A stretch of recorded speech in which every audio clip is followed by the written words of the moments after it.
अस्सलाम वालेकुम everyone, this is me Haris Mahmood and you watching मशीकी टेक। सो फ्रेंड्स, आज की वीडियो में हम जानने वाले हैं एडोब फोटोशॉप के बारे में। आज हम इंट्रोडक्शन और उसके कुछ बेसिक्स फीचर्स एंड फंक्शंस जानेंगे और बेसिक्स टूल्स जानेंगे, क्योंकि आज इसका इंट्रोडक्शन है। और इसी तरह फिर आने वाली क्लासेस में तमाम तर टूल्स और सारे ऑप्शंस आपको पढ़ाए जाएंगे बाय एंड बाय।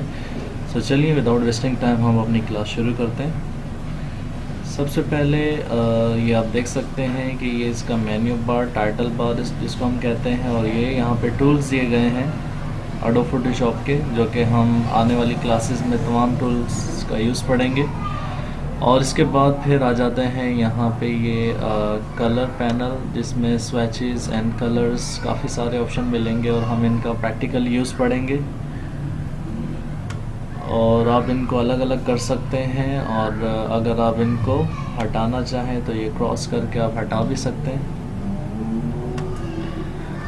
लेकिन अब प्रॉब्लम ये है कि अब इनको लाएं कैसे। तो सिंपली इसका यूज़ है, या तो आप विंडोज़ में आके वन बाय वन जैसे लेयर बॉक्स लाना चाहते हैं तो इस पर आपने चेक लगा देना है, तो ये वन बाय वन आते जाएंगे। या फिर आप सिंपली ये आपको राइट साइड पे सबसे टॉप पे एक ऑप्शन दिखाई दे रहा होगा, इस पर आपने क्लिक करना है और यहाँ रिसेट एसेंशियल्स पे आप क्लिक करेंगे तो वो जैसे पहले सेटिंग्स थी डिफ़ॉल्ट सेटिंग, वैसे ही दोबारा से हो जाएगी। ओके, नेक्स्ट आ जाते हैं, यहाँ फाइल पर आना है आपने और ये न्यू पेज उठा सकते हैं। कंट्रोल एन भी आप कर सकते हैं, तो ये आप क्लिक करें इस पर। और इसके बाद यहाँ पे ये विड्थ दी जा रही है एंड हाइट, और इसमें आप ये इंचेस देख सकते हैं, centimetre, millimetre, point, pickaxe, columns, ये सारे आप देख सकते हैं। और रेजोल्यूशन आप जितना चाहे रख सकते हैं। और ये कलर है ग्रे स्केल, आरजीबी मतलब ये red, green and blue and सियान, मजेंडा, येलो, ये ऑप्शंस दिए गए हैं आपको। तो आप ये आरजीबी रख सकते हैं। और इसके अलावा आप फ़ाइल जो ओपन कर रहे हैं उसको कोई भी नाम दे सकते हैं। लेट सपोज मैं इसको नाम दे देता हूँ फाइल को मशरिकी टेक। और इसके बाद फिर पेज साइज़ यहाँ पे मैं इंटरनेशनल रख देता हूँ, क्योंकि ये A4 होता है। और बाकी इसको मिलीमीटर में रहने दें या आप इंचेस में रहने दें, एक ही बात है। मतलब इंचेस से होगा कि वो आपको इंचेस में शो करेगा, मिलीमीटर से होगा कि आपको मिलीमीटर में शो करेगा। रेजोल्यूशन इसका 300 है। तो हम अगली क्लासेस में सीखेंगे कि हम रेजोल्यूशन कितना रखना चाहिए, यानी कि डिपेंड करता है आपकी फ़ाइल पर या आप जो वर्किंग कर रहे हैं उस टास्क पे, तो उसके हिसाब से आपको रेजोल्यूशन रखना होता है। यहाँ पे आप देख सकते हैं इमेज साइज़, जो कि आप अभी वर्किंग करेंगे जिस फाइल पे, उसका साइज़ होगा 24 MB। और अगर इसको मैं 120 रेजोल्यूशन कर देता हूँ, आप देख सकते हैं कि ये इमेज साइज़ होगा इसका फिर 3.98 MB। बाय द वे हम इसको ओके कर देते हैं, तो ये फ़ाइल आ चुकी है हमारे पास। अब सिंपली मैं आपको बताने वाला हूँ इसमें इन दो टूल्स के बारे में आज की क्लास में, वरना क्लास लंबी हो जाएगी तो बोरिंग हो जाएगी। इसलिए आहिस्ता आहिस्ता हम तमाम तर क्लासेस में सारे टूल्स का यूज़ पढ़ेंगे। तो खैर, बाय द वे हम इस पे आते हैं। ये रेक्टेंगुलर, ये आप देख सकते हैं रेक्टेंगुलर मार्की टूल, तो इस पर आपने क्लिक करना है। और जैसे आप इस पर क्लिक करते हैं तो ये आप ऊपर देख सकते हैं काफ़ी सारे ऑप्शंस आ रहे हैं। और यहाँ पे अभी कलर कोई नहीं रखा हुआ है, आप यहाँ पे डबल क्लिक करके और कोई सा भी कलर रख सकते हैं। लेट सपोज ये मैं रेड कलर रख देता हूँ, इसको ओके कर दिया। ओके, देन आ जाते हैं ये रेक्टेंगुलर मार्की टूल, और आपने इसको ड्रॉ करना है। ये हमने एक बॉक्स, स्क्वायर बॉक्स ड्रॉ किया है। और अगर आप इसके अंदर कलर देना चाहते हैं तो अपने कीबोर्ड के ज़रिए ऑल्ट एंड बैक स्पेस आपने क्लिक करना है, तो ये इसमें कलर आ जाएगा। इसी तरह एक यहाँ पे बैकग्राउंड कलर है, इसको हम कहते हैं फोरग्राउंड कलर, और इसके बैक साइड पर जो है वो बैकग्राउंड कलर है। अगर हम बैकग्राउंड कलर रख देते हैं ब्लू, या बैकग्राउंड कलर ब्लू है, अब मैं इसको जो ये सिलेक्शन आ रही है, जो स्क्वायर बॉक्स आ रहा है, इसमें मैं बैकग्राउंड कलर देना चाहता हूँ, तो उसके लिए आपको फिर कंट्रोल बैक स्पेस करना होगा। याद रहे अगर आप फोरग्राउंड कलर दे रहे हैं तो ऑल्ट बैक स्पेस, और अगर आप बैकग्राउंड कलर देना चाहते हैं तो आपने कंट्रोल बैक स्पेस करना है। फोरग्राउंड के लिए alt back space and background के लिए कंट्रोल बैक स्पेस। खैर बाय द वे अब आ जाते हैं हम इन ऑप्शंस पे कि इनका क्या पर्पज़ होता है, ये क्यों यूज़ हो रहे होते हैं। तो आप देख सकते हैं ये लिखा हो रहा है new selection. New selection mean अगर मैं एक और बॉक्स ड्रॉ करता हूँ तो ये एक और बॉक्स हो जाएगा, और इस पर मैं ऑल्ट बैक स्पेस एक और कलर दे देता हूँ। और इसके बराबर में एक और ऑप्शन आ रहा है add to selection. Add to selection का मतलब ये है कि यहाँ पे ये इसी के अंदर सिलेक्शन ऐड इस तरह से ड्रॉ करके आपको दिखा देता हूँ। 1 मिनट, इसको मैं अगर आपने इसको बैक करना है तो control alt Z, control alt एक साथ आपने प्रेस करना है, कंट्रोल ऑल्ट करके और फिर आपने जेड कर देना है। ओके, अभी फ़िलहाल यहाँ पे ये एक सिलेक्शन है, ये आप देख सकते हैं। अगर मैं मज़ीद इसके अंदर सिलेक्शन करना चाहता हूँ, देखें ये इसके अंदर ऐड कर रहा है। ऐड समझ आ गया होगा आपको, यानी कि सिलेक्शन के अंदर सिलेक्शन ऐड हो रही है। इसी तरह एक और ऑप्शन होता है कि सब्सट्रैक्ट। सब्सट्रैक्ट का मतलब होता है कि अगर आप जो एरिया सेलेक्ट करेंगे तो वो सब्सट्रैक्ट हो जाएगा, यानी कि वो हट जाएगा। तो आई होप इस आपको इन सब का यूज़ आ रहा होगा। अगर नहीं तो आप वो जो है इसको रिवाइंड करके आप देख सकते हैं, ठीक है, रिवर्स करके आप देख सकते हैं वीडियो को। ओके, देन आ जाते हैं यहाँ पे है इंटरसेक्ट। ये आप देख सकते हैं, आप अपना कर्सर यहाँ पे लेकर जाएंगे तो ये लिखा हुआ भी आ रहा है इंटरसेक्ट। अब ये इंटरसेक्ट क्या होता है, मींस जो एरिया आप सेलेक्ट कर रहे होते हैं वो रहेगा, बाकी सारा डिलीट हो जाएगा। ये इस तरह से जो एरिया मैंने सेलेक्ट किया वो रह रहा है, बाकी वो। और इसी तरह बाकी जो टूल्स हैं, ये है एडिशन, इसमें आप ऐड कर सकते हैं, और बाकी ये जो है इससे आप सब्सट्रैक्ट कर सकते हैं, हटा सकते हैं, और जो शुरू में है उससे आप एक और लेयर ड्रॉ कर सकते हैं, एक और बॉक्स, एक और सिलेक्शन आप ला सकते हैं।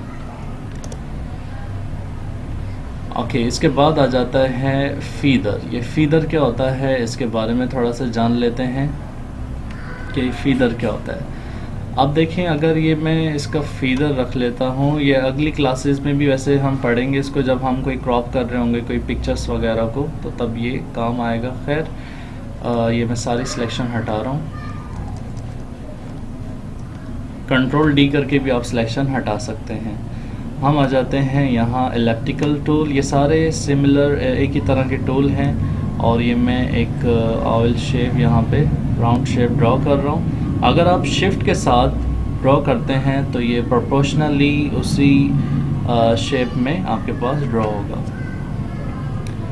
अब इसके बाद हम इसको ऑल्ट बैक स्पेस कर देते हैं, और ये मूव टूल के ज़रिए आप इसको मूव कर सकते हैं। अच्छा, अब ये इसको मैंने मूव करके आपको इसलिए दिखाया है कि आप इसके पीछे देख सकते हैं कि एक और कलर आ रहा है। अब इस कलर का पर्पज़ ये है कि ये इसका बैकग्राउंड कलर है। तो याद रहे कि जब भी आप कभी प्रैक्टिकली वर्किंग कर रहे होते हैं तो आपने यहाँ पे अभी देख सकते हैं कि बैकग्राउंड लेयर है और ये बिल्कुल लॉक है। तो आपने जब भी काम करना है तो यहाँ पे न्यू लेयर लेके आपने काम करना है, क्रिएट न्यू लेयर। ये आप देख सकते हैं, आपने इस पर सिंपली क्लिक करना है तो ये न्यू लेयर आ जाएगी, और आपने इस पर वर्किंग करनी है जो भी आप वर्किंग करना चाहते हैं। अब इसका फ़ायदा क्या है, उसका फ़ायदा ये है कि अगर हमने ये एक राउंड शेप ड्रॉ की है और ऑल्ट बैक स्पेस कर देते हैं, अब देखें, अभी हम मूव टूल के ज़रिए अगर इसको मूव करते हैं तो ये बिल्कुल अलग है, यानी कि जो बैकग्राउंड लेयर है ये उससे अलग आपको शो होगी। ओके सो फ्रेंड्स, हम नेक्स्ट आ जाते हैं यहाँ अगेन एलिप्टिकल टूल पे, लेकिन उससे पहले ये मैंने इसको सिलेक्शन हटानी है। तो मूव टूल पे आपने क्लिक करके इसको कंट्रोल डी कर देना है ताकि सिलेक्शन आउट हो जाए, और उसके बाद या तो आप सिंपली डिलीट का बटन कीबोर्ड से प्रेस कर दें, या फिर अगर आप पूरी लेयर डिलीट करना चाहते हैं ये वाली, तो आप इसको लेयर को डिलीट कर दें। ठीक हो गया। नेक्स्ट आ जाते हैं, एक और लेयर लेता हूँ मैं, खाली लेयर, एम्प्टी लेयर, और दोबारा एलिप्टिकल टूल पर आते हैं और यहाँ पे फीदर का ऑप्शन आ रहा है, और अब इसको जान लेते हैं कि ये फीदर क्या होता है। अगर हम इसको देखें, मैं कर देता हूँ 50 तो वैसे ये बहुत ज़्यादा हो जाएगा, लेकिन खैर जैसा आपको समझाने के लिए क्योंकि आज हम जस्ट टूल्स का और ऑप्शंस का यूज़ पढ़ रहे हैं, प्रैक्टिकली हम कुछ नहीं बनाने वाले। तो जैसा आप देखेंगे कि किस तरह से ये वर्किंग कर रही हैं सारी चीज़ें। ओके, तो ये और बैक स्पेस करके इसको मैंने कलर दे दिया। तो आप देख सकते हैं ये इसके एजेस जो हैं, जो बॉर्डर है वो काफ़ी ब्लर सा दिखाई दे रहा है, और कंट्रोल डी करने पर ये इस तरह से दिखाई देगा। मूव टूल के ज़रिए आप इसको मूव कर सकते हैं। और ये जो है मून बनाने के लिए, यानी कि जब हम कोई पिक्चर्स वगैरह बनाएंगे तो मून बनाने के लिए या सन बनाने के लिए तो तब यूज़ होगा इसका। या फिर और मुख्तलिफ़ चीज़ों में जब हम कोई पिक्चर्स कटिंग कर रहे होंगे तो एजेस जो हैं हम ब्लर कर सकते हैं इसके। तो आगे चल के हम इसको मज़ीद देखने वाले हैं। तो ये इस तरह से ये इसका यूज़ होता है। ओके, कंट्रोल ऑल्ट जेड, ये कंट्रोल ऑल्ट जेड कर दिया वापस मैंने। और नेक्स्ट आ जाते हैं, ये फीदर मैं वापस ज़ीरो कर देता हूँ। नेक्स्ट आ रहा है एंटी एलियास। एंटी एलियास क्या है? Smoothest edge transitions. तो अगर हम यहाँ से चेक हटा देते हैं और कुछ ड्रॉ करते हैं, ये मैंने ड्रॉ किया है और इसको मैं और बैक स्पेस करता हूँ और कंट्रोल डी सिलेक्शन आउट करने के लिए। और दोबारा मैं यहाँ पे चेक लगाता हूँ और एक और पिक्चर ड्रॉ करता हूँ और बैक स्पेस कलर देने के लिए इसमें, और कंट्रोल डी सिलेक्शन आउट करने के लिए। अब ये बज़ाहिर तो दोनों शेप्स देखने में एक जैसी लग रही हैं, लेकिन ये इसमें फ़र्क है। तो आप एक काम करें, मैग्नीफायर पर आगे इसको थोड़ा सा जूम करके देखें। इसको मैं जूम कर रहा हूँ तो आप देख सकते हैं दोनों में क्या फ़र्क है। यानी कि जब मैंने एंटी एलियास से चेक हटाया और ये शेप ड्रॉ की है तो इसके जो एजेस हैं वो स्मूथ नहीं है और काफ़ी ये इस तरह से उखड़े उखड़े से दिखाई दे रहे हैं। जबकि आपने एंटी एलियास पे जब चेक लगाया तो इसके एजेस काफ़ी स्मूथ हैं और ये एक प्रॉपर पिक्चर इसने या प्रॉपर शेप बनाकर इसने हमें दी है। तो दोनों में ये फ़र्क होता है। तो ज़्यादा बेटर आपको ये लग रही होगी आई थिंक इसमें। तो जब भी आप कोई शेप वगैरह ड्रॉ करें तो आपने एंटी एलियास को देखकर जो है कुछ भी बनाना है। यहाँ पे आपने चेक लगा कर रखना है, अदरवाइज़ आप ये शेप बनाएंगे तो उसके एजेस जो होंगे वो अलग अलग से दिखाई देंगे। और अगर आप एंटी एलियास पर चेक लगाते हैं तो वो आपको इस तरह से वो शेप दिखाई दे रही होगी। इसमें लाइट से भी एजेस होंगे जो एक प्रॉपर शेप आपको बना कर देंगे। ओके, तो इसको हम जूम आउट कर देते हैं। एक और ऑप्शन है क्योंकि वीडियो लंबी हो जाएगी और फिर जो व्यूवर्स होते हैं उनको प्रॉब्लम होती है देखने में। ओके, ये स्पेस के ज़रिए ये हैंड आ जाता है और आप अपनी पिक्चर को मूव कर सकते हैं। यस, तो इसको कंट्रोल ऑल्ट जेड ये मैं हटा रहा हूँ यहाँ से। ओके, तो देन अब यहाँ पे एक आ रहा है स्टाइल। तो यहाँ पे नॉर्मल है, अगर हम नॉर्मल के बजाय इसको हम कह दें कि फिक्स साइज या फिक्स रेशो, तो यहाँ पे हम अगर कर देते हैं इसको 5 and 10 और फिर आप जो है शिफ्ट के ज़रिए कुछ बनाते हैं, ये देखें, या शिफ्ट आप ना भी प्रेस करें, आप जस्ट माउस के ज़रिए इसको क्रिएट करते हैं तो ये इसी शेप में ड्रॉ होगी आपके पास। ओके, या फिर आप अगर इसको 10 कर देते हैं और इसको 5 कर देते हैं, अब ये इस तरह से ड्रॉ हो रही है। और अगर हम 5x5 कर दें इसको तो फिर आपके पास ये एक प्रॉपर राउंड शेप ड्रॉ होगी। तो ये जो स्टाइल होता है या फिक्स रेशो होता है या इसका पर्पस ये होता है। ठीक है, तो बाकी हम मज़ीद इसमें सीखने वाले हैं, तमाम तर ऑप्शन, तमाम तर टूल्स का यूज़ पढ़ेंगे। फ़िलहाल आज की क्लास में इतना ही। अगर आपको ये वीडियो पसंद आई तो काइंडली चैनल को सब्सक्राइब कीजिएगा और बेल आइकन को लाजमी क्लिक कीजिएगा ताकि आपको नई आने वाली वीडियोस का नोटिफिकेशन मिलता रहे और आप इसी तरह मज़ीद क्लासेस भी आपको देखने को मिलें और आप ये कंप्लीट फ़ोटोशॉप कोर्स इजीली देख पाएँ मेरे यूट्यूब चैनल पर। तो मिलते हैं नेक्स्ट क्लास में, तब तक के लिए अल्लाह हाफ़िज़, बाय बाय।